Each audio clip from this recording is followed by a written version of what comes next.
Bienvenidos, estimados estudiantes, al aula virtual de la Institución Educativa Tecnológico Constructores.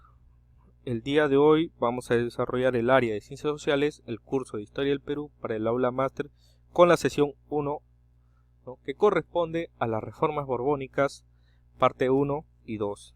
¿Qué eran pues las reformas borbónicas? Fueron una serie de cambios en la política colonial, en el ámbito administrativo, económico, fiscal y religioso, aplicado por la nueva casa dinástica de los Borbones, es decir, del país de Francia, con la finalidad de fortalecer el poder de la corona española, incrementar los recursos económicos de la corona y recuperar el control de las colonias americanas. Fue iniciada por el señor Felipe V, pero fue este señor Carlos III, el que vemos en la imagen, quien ejecutó la mayor cantidad de reformas, sobre todo en América. Para entender las reformas borbónicas es primero ubicarnos en una serie de hechos que ocurren en Europa. Por eso es necesario evaluar el contexto europeo en el siglo XVIII. ¿Qué pasa? Las reformas deben entenderse en el marco de la reestructuración del Imperio Español con miras a alcanzar una posición menos marginal en el contexto europeo. España, luego de haber sido la primera potencia hace 2 siglos atrás, o sea, en el siglo XVI, se veía relegada cada vez más por las nuevas potencias. ¿Quiénes eran estas nuevas potencias? Bueno, pues escuchemos. El capitalismo mercantil pasaba por una serie de transición al capitalismo industrial en los países europeos. ¿Qué quiere decir eso? El capitalismo mercantil se caracteriza por el hecho de ser extractivista. Quiere decir que España, una vez que conquista América, lo que hace es extraer todos sus materiales preciosos y la materia prima que encuentra en América y se lo lleva a España. Pero ¿qué pasaba? España no sabe transformar o no transforma estas materias primas. Entonces, lo que hace es venderlo a otros países europeos como Inglaterra, Holanda y Francia. ¿Qué hacen estos países una vez que compran esa materia prima? Empiezan a transformarlo. Es decir, que se crea la industria o hay miras hacia la creación de la industria y más adelante se da ya con la revolución industrial. El capitalismo mercantil se caracteriza por extraer materiales o materiales preciosos o materia prima, ¿no? Y el capitalismo industrial es ya quien transforma o es el proceso donde se transforma esta materia prima. Vemos acá una imagen, la locomotora, ¿no? Bueno. Como segundo punto tenemos la práctica del despotismo ilustrado por los Borbones. El despotismo ilustrado fue el régimen político más extendido del siglo XVIII, fue el que duró mucho, duró tanto en este siglo primordialmente. Recibió el nombre de despotismo ilustrado, que en realidad puede definirse como la utilización de la ideología ilustrada por parte de los reyes para mantener su absolutismo, es decir, para mantener su poder, solamente ellos y nadie más. Los reyes del despotismo ilustrado tomaron la ilustración lo que les convino y apoyándose en ella introdujeron a sus estados una serie de reformas y mejoras importantes, ¿no? El representante en España fue el señor Carlos III, que habíamos visto anteriormente, que acá también se encuentra, ¿no? Se da una serie de acontecimientos que se le conoce como el proceso, ¿no? ¿Qué pasaba? ¿Por qué se dieron estas reformas borbónicas? ¿Qué pasaba en España? Y todas estas cosas lo vamos a ver acá, justamente acá, ¿no? El proceso. Primero se da la Guerra de Sucesión Española. ¿Qué pasaba, profesor? En ese entonces, pues España tenía una serie de problemas por quién iba a gobernar el reino. El último rey de España, de la Casa de los Habsburgos, que correspondía a Austria, Carlos II, debido a su esterilidad y enfermedad, no pudo dejar descendencia, es decir, que no tuvo hijos, no tuvo nada, porque era una persona estéril. Durante los años previos a su muerte, que aconteció en 1700, la cuestión sucesoria se convirtió en un asunto internacional e hizo evidente que España constituía un botín tentador para las distintas potencias europeas, es decir, para Francia, para Inglaterra y para Holanda, ¿no? Entonces, ¿qué pasó? Se constituyeron dos frentes, uno por Felipe V, que era de la casa de los Borbones de Francia, contra Carlos VI, que era de la casa de los Habsburgo de Austria. Ambos reclamaban el trono por línea materna y tenían como aliados a potencias como Inglaterra en el caso de Carlos VI. Pero sin embargo, con el Tratado de Utrecht termina la guerra. Este tratado significó un triunfo de Inglaterra, que estaba ahí metiendo sus manos, ¿no? Porque tenía intereses en el Reino de España para convertirse en la primera potencia de Europa, y de su política de equilibrio europeo, en el ocaso de Francia como primera potencia y la ruina de la hegemonía española en Europa. El resultado de esta guerra de sucesión española es que se elige un nuevo rey, el rey Felipe V de la dinastía borbónica de Francia, ¿ya? Después tenemos a la situación de España. ¿Cómo se encontraba España? Pues había una hiperinflación. También se daba una excesiva importación de manufacturas, ¿ya? Y también la falta de control político, administrativo y económico efectivo en las colonias. También se daba mayor importancia al hecho de importación de manufactura, ¿ya? Mayor importancia al hecho de importación de manufactura. ¿Qué cosa quiere decir? Que España, en vez de producir, compraba a los otros países europeos, ¿ya? Y no protegía a su industria nacional, no protegía a lo que se producía en España. Bueno, como siguiente punto tenemos la situación de las colonias. Los criollos habían monopolizado la economía, la política y la educación en el virreinato. Ya lo habíamos desarrollado anteriormente. ¿Quiénes eran los criollos? Pues eran hijos de españoles nacidos en América. Y recuerden bien que se da una serie de guerras acá en América, específicamente en el Perú, por gobernar el virreinato del Perú, ¿no? Se enfrentan los criollos contra los españoles. La educación estaba en manos de la iglesia, ¿no? Que también había asumido cargos tanto en lo político y en lo económico. Y también en la colonia específicamente existía un gran abuso y explotación de los indios y esclavos.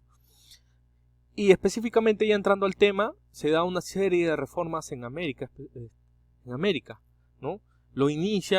Se inicia con la visita del general Areche al virreinato peruano, ¿no? Estas reformas se basan en 4 puntos específicamente: el territorial, administrativo, económico y religioso. Pero entre ellos los más importantes es la territorial y la religiosa, que vamos a verlo más adelante. Si observamos el mapa de acá, que está el Virreinato del Perú, Virreinato de Nueva Granada, Capitanía General Venezuela, el Virreinato de La Plata, la Capitanía General Chile y esta parte verde que correspondía a Portugal. Recordemos que Brasil, ¿no? En ese entonces era dominio de la corona o el reino de Portugal, ¿no? Y el resto sí era de España, hasta México, hasta el norte, ¿no? Se da la reforma territorial. ¿Qué sucede? Pues se dan 2 puntos importantes en cuanto a la reforma territorial. Bueno, surge un nuevo mapa político, la creación de Nueva Granada, la presencia de barcos de Inglaterra, Francia y Holanda y el establecimiento de las bases estratégicas en el Caribe, el desorden interno de la región de Nueva Granada, así como el sistemático avance de los portugueses por la Amazonía, ¿no? Dieron muy pronto la división del virreinato peruano en 1717. El virreinato del Perú llegaba hasta cierta parte de acá, todo esto, pero sin embargo vieron que no podían gobernar todo el territorio, ¿no? Un gran territorio. Entonces por ello se da la creación de Nueva Granada con sede en Santa Fe de Bogotá, ¿ya? También se da la creación del Virreinato de La Plata. Buenos Aires había ido cobrando importancia en el siglo XVIII, hasta el Virreinato de La Plata. Buenos Aires, que está acá específicamente, ¿no? Obedeció también a las necesidades de defensa, protección y control, esta vez a las costas del Atlántico Sur y el paso hacia el Pacífico. Demos cuenta, mira, dónde está Buenos Aires, está en un punto bastante importante, ¿no? Estratégico, se podría decir. También la corona dispuso que el Alto Perú y la mina de Potosí, recordemos bien que la mina del Potosí se encuentra en Bolivia, ¿no? Y da bastante plata, ¿no? Se integrara al nuevo virreinato, al igual que las provincias de Puno, Lampa, Carabaya y Azángaro. ¿Cuál era ese nuevo virreinato? El Virreinato de la Plata. Pues, ¿no? El Virreinato de la Plata había cubierto toda esa parte, ¿no? Y también en este hecho pues se da la gran rebelión de Tupac Amaru II en 1780, que mostró claramente lo irreal de esta separación. Por ello es que más adelante se vuelve a anexar al Virreinato del Perú toda esta partecita, ¿ya? Porque la rebelión Tupac Amaru mayormente se derivó desde el Cusco hacia el sur, ¿no? Toda esta parte del sur se había rebelado y las fuerzas represoras del virreinato español tenían que venir desde la ciudad de Lima, ¿no? Ellos pensaban que en el norte, estando en el centro, iban a gobernar las dos partes, pero sin embargo no, solamente se dio en el sur, que tenía con miras de tomar la ciudad de Lima. También se da la creación de capitanías e intendencias. Posteriormente se consolidaron las capitanías generales de Venezuela, que vemos arriba acá, y la de Chile, que está acá, ¿no? La primera separada de Nueva Granada, ¿no? de este virreinato, y la segunda del virreinato del Perú, es decir, que toda esta parte pertenecía al virreinato del Perú, ¿ya? También se crearon intendencias, ¿ya? Dirigidas por un intendente, que era el encargado de promover la prosperidad económica y el aumento de los ingresos a la corona española. Ya entrando un poco más a las reformas borbónicas, parte 2, ¿no? Tenemos tres tipos de reformas, ¿no? Específicamente. Habíamos hablado anteriormente de la reforma territorial, luego viene la administrativa, económica y eclesiástica. En cuanto a la administrativa, vamos a tocar estos puntos acá. Se da la creación de intendencias, que ya habíamos visto anteriormente. El intendente era el encargado por el Virreinato del Perú, que era un funcionario nombrado y con sueldo cuyas funciones y obligaciones duraban por un tiempo limitado. La primera intendencia se fundó en Cuba, y en el Virreinato del Perú se establecieron 7 intendencias, en la ciudad de Trujillo, Lima, Arequipa, Tarma, Huancavelica y Cusco. Y más tarde, recordemos, por la rebelión de Tupac Amaru, Puno vuelve al Virreinato del Perú, y también Puno, ¿no? También se suma Puno. La reforma económica, que se da a la implementación de nuevos impuestos. El primer ensayo en materia fiscal fue llevado a cabo en 1765 con la publicación del Decreto y Real Institución, ¿no? El comercio libre, entre comillas, ¿no? Un cambio se produjo en 1778 con la promulgación del Decreto Libre de Comercio, que era un reglamento de arancel para el comercio libre de España e India, ¿no? Posteriormente se da la reforma eclesiástica, que es la expulsión de los jesuitas. Bruscamente, de la noche a la mañana, centenares de religiosos fueron detenidos y luego deportados por vía marítima a Europa.